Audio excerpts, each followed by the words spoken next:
Given the kind of sort of sensitivity, obviously, about kind of Amy, I mean, it really feels this film has to kind of be sort of tonally really kind of on point and be very kind of sensitive, I suppose, obviously, to her sort of memory and to her kind of legacy, which I think it does really well. But I'm just interested to know, what was it that assured you that would be the case initially? Did that come through in the script? Was it kind of conversations with Sam? Or? Yeah, I knew that they were going to approach me about a year before they made the offer. You know, they put feelers out and things. And I had a friend of mine who worked with Amy and Mitch, and he experienced firsthand their relationship. And I knew there'd been a narrative about it. And so I said to my friend, I want your experience. What do you think of Mitch and Amy and their relationship? And he said he liked Mitch.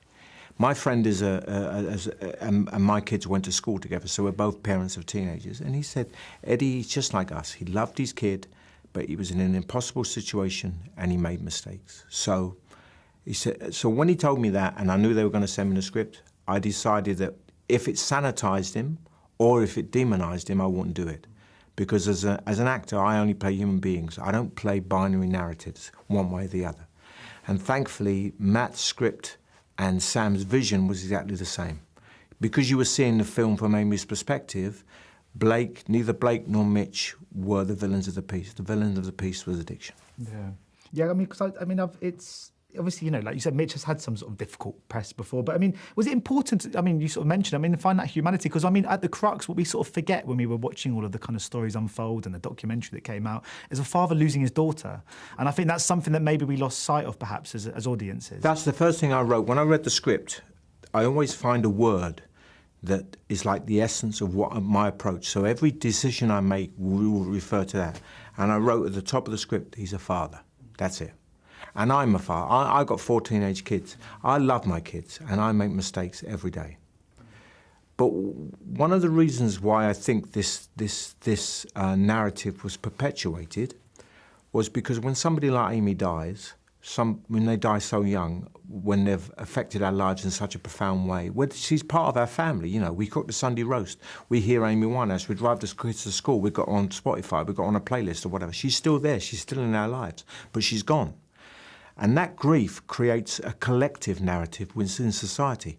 It creates a kind of collective trauma.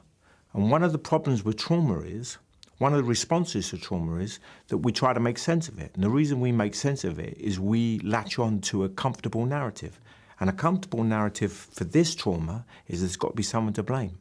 So if my daughter doesn't marry someone like Blake, or if I don't behave the way they think Mitch behaved, it won't happen to me. But that's not how addiction works. Addiction is random and it's chaotic and it's cruel. Do you know what I mean? It's like we all know, we've all got friends. We've all known families where one kid is doing really well, they have a really productive life, and they've got a brother or a sister who's an addict, and yet they both had loving parents. So the villain of this piece is addiction. It's not Mitch, it's not Blake, it's addiction. And also, to some degree, obviously the paparazzi and the media, because I've always felt such a strong connection to and sense of empathy towards Amy. I'm sort of a similar age. We're both sort of North London Jews. Yeah. I've always had this, and her music is beautiful. Yeah. But I've always felt this kind of sadness, the sense of kind of like, not culpability, but it feels like not we were all culpable, but kind of Britain in some way felt like it failed her. Perhaps it was the media. If it had been happened now, we'd have more of an understanding of mental health issues and addiction. But also, there's a reason why all these recovery programs are called Alcoholics Anonymous and Narcotics Anonymous, because you need anonymity and privacy to deal with recovery. And Amy was never afforded that. Amy was hounded and humiliated and mocked all the way through her addiction.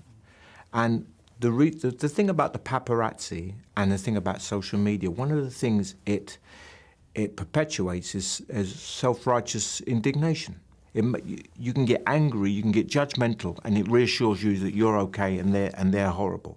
That's what it does. That's what it sells, and it's a lot of old crap, to be honest with you. It does feel like it maybe would be different now. Yeah. But just very quickly before I do, because I just wanted to ask, I know you're in the cast for the final season of Inside Number 9, which is one of my... I'm not going to try and get any spoilers out of you. That's all right. I just wanted to ask about how thrilled you are to finally get on board with one of the greatest programmes of the last kind of 20 years. Well, I was asked to do it years ago. I was asked to do it... Reese's wife went to drama school with me, so I've known Reese and Jane for years. And I was going to do it a few years ago, and then lockdown happened.